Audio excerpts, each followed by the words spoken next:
You're listening to the Mindful Mama podcast, episode number 291. Today is a mindful parenting bite about the myth of not enough time. Welcome to the Mindful Mama podcast, now with over 1 million downloads. Here it's about becoming a less irritable, more joyful parent. At Mindful Mama, we know that you cannot give what you do not have, and when you've calm and peace within, then you can give it to your children. I'm your host, Hunter Clark-Field's Mindful Mama mentor. I help smart, thoughtful parents stay calm so they can have strong, connected relationships with their children. I've been practicing mindfulness for over 20 years. I'm the creator of Mindful Parenting, and I'm the author of Raising Good Humans, a mindful guide to breaking the cycle of reactive parenting and raising kind, confident kids. Welcome back to the podcast. I'm so glad you are here. Welcome back to another Mindful Parenting Bite episode. These are quick episodes that you can fit into your day and just giving you some food for thought in these Mindful Parenting Bites, some ideas and mindsets that we want to think about. And today we're talking about the myth of not enough time. And you might be like, what? Hunter, that's crazy. There definitely isn't enough time. Time is a limited resource, right? So this is a really, really important topic to discuss, and this can help start to shift us. And we're going to talk about why we tell ourselves we don't have enough time. And we're going to talk about ways to move from time scarcity to time wealth, right? Time wealth. Doesn't that sound nice? Anyway, I'm so glad you're here. If you're new, brand new, welcome, welcome, welcome. If you're familiar, I'm so glad to be connecting with you again, and I hope this is very helpful. So let's just dive into it. I don't have enough time is a thing that sometimes even people write to me about, I don't have enough time. We all feel this scarcity, this time scarcity. And I feel like I don't have enough time personally for a lot of things, but when people are saying to me, I don't have enough time, to me, often they're saying, I don't have enough time to do a meditation practice, or I don't have enough time to join mindful parenting and do the work that it takes to change things. And I want to pull apart this I don't have enough time myth and this idea that I can't do something because I don't have enough time with both of these instances. So I'm going to make a bold statement here.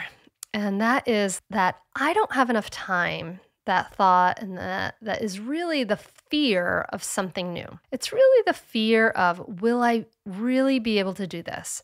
Whether it's the membership or whether it's meditation, will I really be able to do this? And the one thing that I can guarantee is that without the accountability, support, clear process, and the guidance that we provide, that you will progress a lot less. But the truth is, and I think this is really important to face and to think about in yourself, we think we make enough time for what is really important for us, right? And we often do. But much of the time, we're actually making time for things that are familiar and comfortable, right? We kind of reach for comfort a lot. So what's familiar and comfortable? Time for Netflix, time for scrolling through Facebook, time for scrolling through Instagram. What we have to look at is that the I don't have enough time feeling is actually our ego. The ego is that small sense of a self, right? It's the survival side of us. And the ego is always trying to keep us safe. It's really always going for survival and trying to keep us in our box of what's familiar and what's comfortable. And so when we're trying to do something new, or we're saying, I'm going to take a leap and I'm going to join this, the meditation practice, the membership, whatever you may be doing, that may be scary, different, or unfamiliar to the ego, that small sense of self, it feels uncomfortable, right? Because growth is outside of our comfort zone. And so the ego says, I don't have enough time, but it's really fear. It's fear of something new and fear of, will I be able to do this? The ego wants to keep us safe and in that comfort zone of what is familiar. And we have to step outside of that comfort zone to grow and learn, right? We have to step into what's unfamiliar. Even if it's just like you want to live a full life, right? Like it requires that you feel and experience all that life has to offer. And we're taught in so many ways by our culture to always stay comfortable, right? We're taught to spend money on stuff, on comfort foods, on another streaming service, comfy clothes.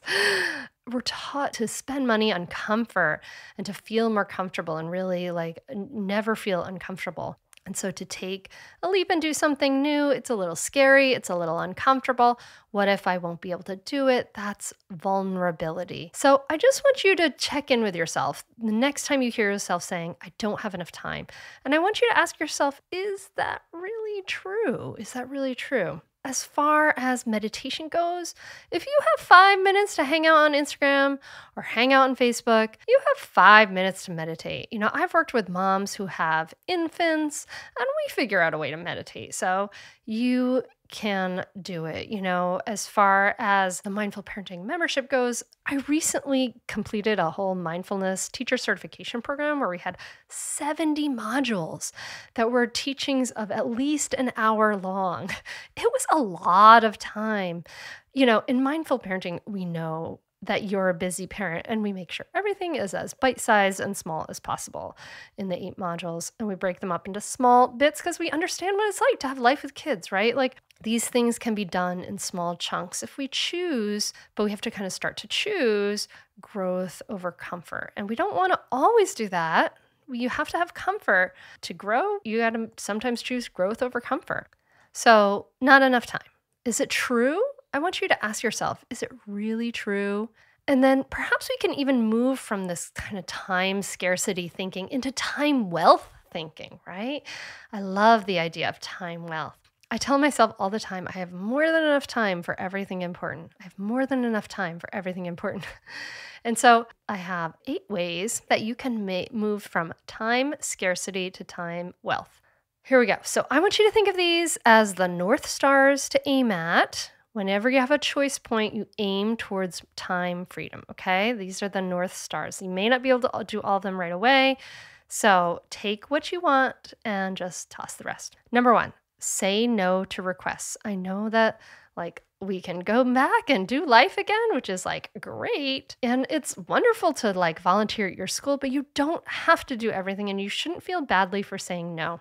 We're inundated as parents with so many requests for our time from schools, churches, community organizations that we can walk around with a lot of guilt if we don't do all those things.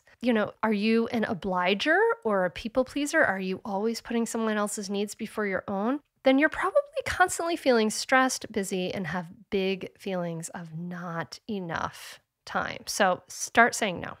Number 2, ask for help. Are you the laundry service, the cook, and the maid in your house? You don't have to be. Your partner can do his or her own laundry, right? Your kids can do a lot more, and they should do more. My kids did their laundry from when they were 9 years old. So what is your time worth? Getting help for some of these things might be an option for you. And it may be more affordable than you realize, so I would just look into it, get curious, think about childcare, think about sitters. I talked about in the last episode, allo parents. This is not just a nice to have thing. This is a biological necessity. We literally can't do it all on our own. It really benefits ourselves, benefits our kids to get help and support.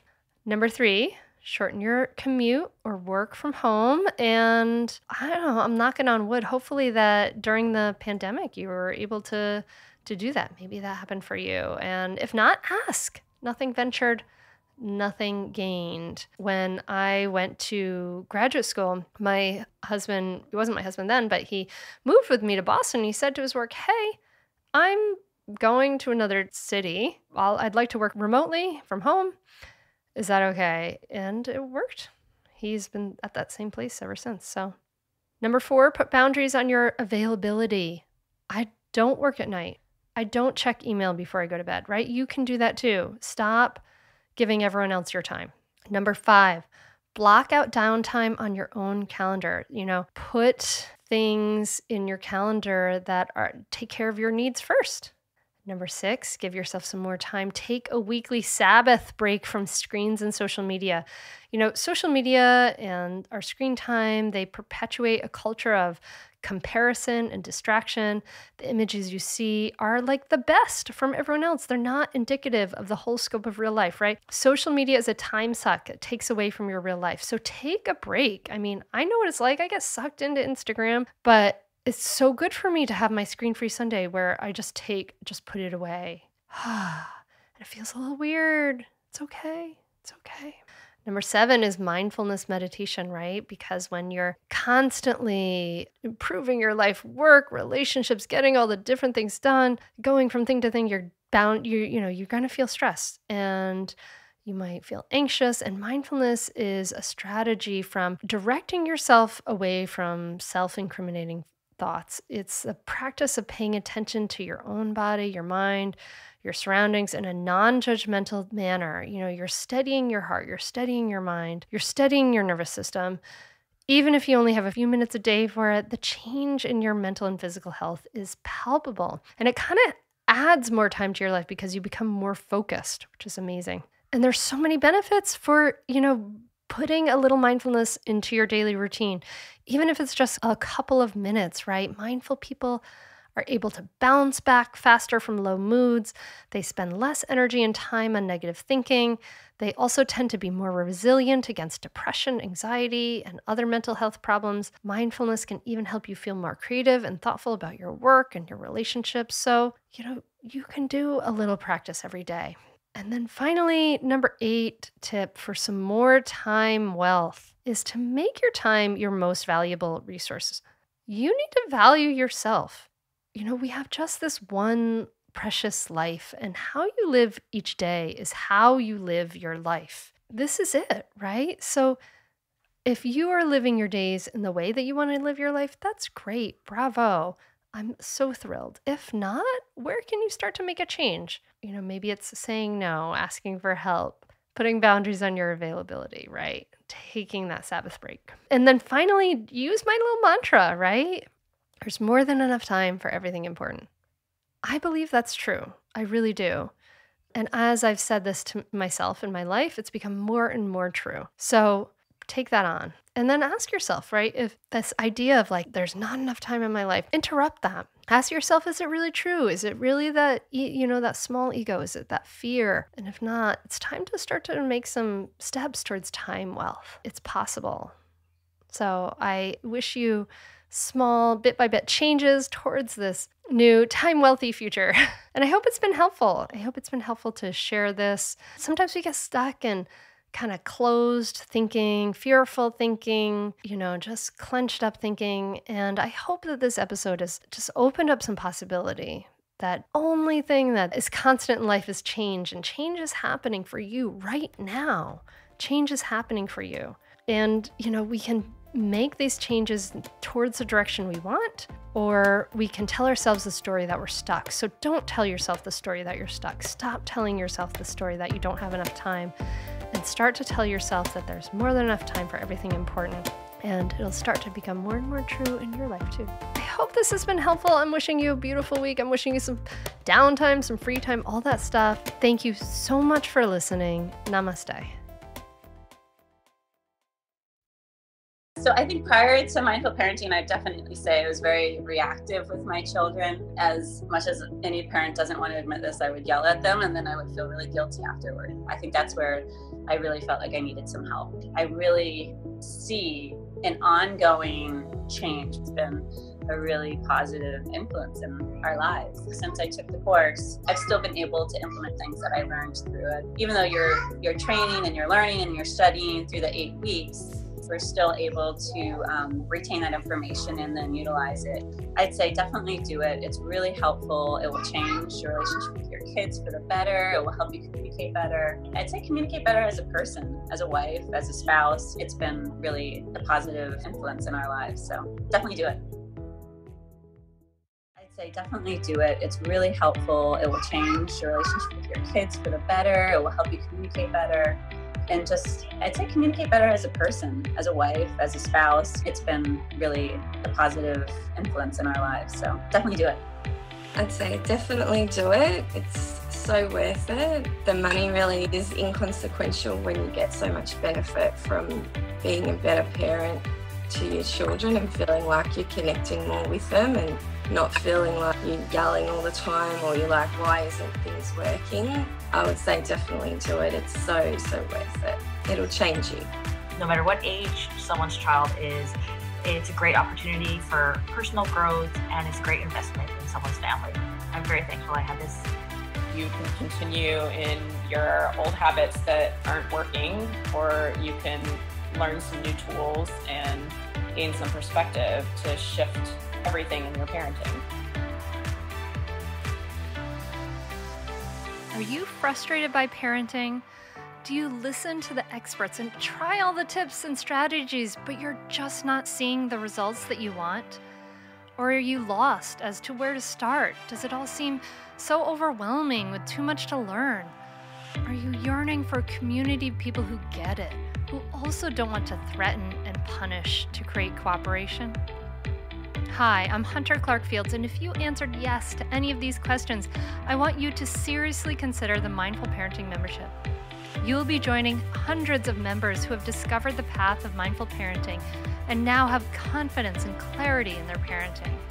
This isn't just another parenting class. This is an opportunity to really discover your unique, lasting relationship, not only with your children, but with yourself. It will translate into lasting, connected relationships, not only with your children, but your partner too. Let me change your life.